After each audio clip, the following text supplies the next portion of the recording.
بسم اللہ الرحمن الرحیم۔ وہ ایک عجیب سی رات تھی۔ مجھے کچھ سمجھ نہیں آ رہا تھا کیا کروں اور کیا نہ کروں۔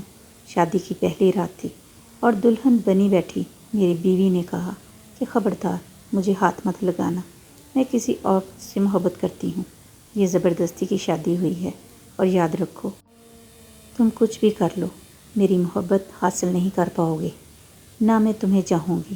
اس کی آنکھوں میں آنسو تھے۔ میں حیران پریشان پاگلوں کی طرح اس کی طرف دیکھنے لگا کہ یہ میرے ساتھ کیا ہو گیا۔ جب کچھ سمجھ نہ آیا تو اٹھا، وضو کیا اور نماز کے لیے چلا گیا اور اپنے اللہ سے ذکر کیا، یا رب یہ کیسا امتحان ہے۔ مجھے ڈر تھا بہت زیادہ لوگوں کا اور اپنے خاندان والوں کا۔ یہ ڈر ہے کہ میں ایک مڈل کلاس فیملی سے تعلق رکھتا ہوں اور ایسی اونچ نیچ پر ہمارے ہاں عزت کا جلوس نکل جاتا۔ مختصر سوچیں آ رہی تھی۔ اگر یہ صبح گھر گئی تو واپس نہ آئی تو میری عزت کا کیا ہوگا؟ کیا پتہ یہ اپنے گھر میں یہی نہ کہتے کہ یہ نامرد ہے، اس سے میری شادی ختم کرواؤ۔ ایک بار تو سوچا کہ اس کے ساتھ زبردستی کرتا ہوں، گناہ نہیں، میرے ناکامی ہے، مگر میرا دل نہیں مانا۔ اس سے بات کرنا چاہیے کہ مجھے گوارا نہ ہوا کہ میں اس عورت کی منت کروں جس نے مجھے یوں ٹکرا دیا۔ اللہ تعالیٰ سے شکوے شکایتیں کرتا سو گیا۔ اگر اسے کسی اور سے محبت تھی تو مجھ سے شادی کیوں کی؟ مجھے بتا دیتی، میں ہی اس سے رشتہ ختم کر دیتا، بات شادی تک بڑھتی ہی نہ اور میری زندگی برباد نہ ہوتی۔ میں مڈل طبقے سے تعلق رکھنے والا آدمی شادی پر اپنی ساری جمع پونجی لگا چکا تھا۔ خیر، صبح وہ اپنے گھر چلی گئی، کوئی بات نہیں ہوئی۔ 3 دن تک کوئی ہلچل نہیں ہوئی۔ 3 دن بعد اس کی امی کی کال آئی کہ بیٹا تم آئے نہیں اپنی دلہن کو لینے، تو میں لینے چلا گیا۔ میں نے وہاں بھی کوئی بات نہیں کی۔ ہم واپس گھر آ گئے۔ میری بیوی میرے سامنے تو نہیں، البتہ باہر جا کر یا گھر کی چھت پر جا کر کسی سے فون پر باتیں کرتی تھی۔ میں نے اسے پوچھا تک نہیں کہ وہ کس سے باتیں کرتی ہے، بس ایک بار پوچھا تھا تمہیں طلاق چاہیے؟ اس نے کہا نہیں۔ بس اس کا جو فون پر عشق تھا اس کوئی مطلب نہیں تھا۔ 5 ماہ ایسے ہی گزر گئے۔ میں تھکا ہارا رات میں گھر واپس آتا تو وہ فون پر ہی باتیں کر رہی ہوتی۔ ایک دن اس نے پوچھا کہ ایک بات پوچھوں؟ میں نے کہا پوچھ لو۔ کیا آپ کو مجھے دیکھ کر طلب نہیں ہوتی؟ میں نے کہا شادی سے پہلے بھی تو کنٹرول ہی تھا، تو تمہیں کیا لگتا ہے کہ اب بھی نہیں ہو سکے گا؟ مگر اس رات بات کچھ اور تھی۔ میں سویا ہوا تھا کہ میرے موبائل کی گھنٹی بجی۔ فون میرے دوست کا تھا۔ اس نے مجھ سے کہا کہ تمہاری بیوی کسی مرد کے ساتھ فلاں ہوٹل پر بیٹھی ہے۔ مجھے پہلے تو یقین نہ آیا، لیکن جب اپنی بیوی کو گھر نہ پایا تو بے حد غصہ آیا کہ مجھے اتنا دماغ پھٹتا ہوا محسوس ہوا۔ میں نے اس کی عزت رکھی، کسی کو کچھ نہ بتایا، پر اس نے میری عزت نہ رکھی۔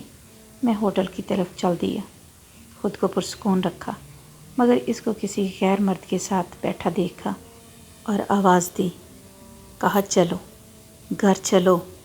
وہ چپ چاپ گھر آ گئی۔ گھر لا کر اسے میں نے زوردار تھپڑ مارا کہ میری انگلیاں اس کے منہ پر چھپ سی گئی اور کہا تم ساری رات فون پر باتیں کرتی ہو، میں نے تمہیں کچھ نہیں کہا، مجھے قریب نہیں آنے دیتی ہو۔ وہ بھی مان لیا، لیکن اب تم نے حد پار کر لی۔ باہر میرے دوست تمہیں کسی اور کے ساتھ دیکھ رہے ہیں، کچھ تو میری عزت کا خیال کرو۔ لیکن وہ کچھ بھی نہیں بولی، بس آنکھوں سے آنسو ٹپک رہے تھے۔ میں اسے پوچھتا رہا کہ باہر کیوں گئی تھی، لیکن اس نے مجال ہے کہ ایک بھی جواب دیا ہو۔ پھر میں اسے بازو سے پکڑ کر نیچے بستر پر لے آیا اور گردن سے پکڑ کر کہا کہ آخر تم کیا چاہتی ہو؟ اس وقت وہ رو پڑی اور مجھے رحم آ گیا۔ میں نے اسے چھوڑ دیا اور میں سو گیا۔ صبح میں نے خود ناشتہ لیا، کھایا اور کام پر چلا گیا۔ وہاں مجھے میرا وہ دوست ملا جس نے میری بیوی کو کسی دوسرے مرد کے ساتھ دیکھا تھا۔ میں نے اسے کہا یار مہربانی کر کے اس بات کو کسی سے مت کرنا۔ اس نے کہا کہ آپ بے فکر ہو جائیں، یہ بات کسی کو نہیں بتاؤں گا۔ تو یہ بات یہی ختم ہو گئی۔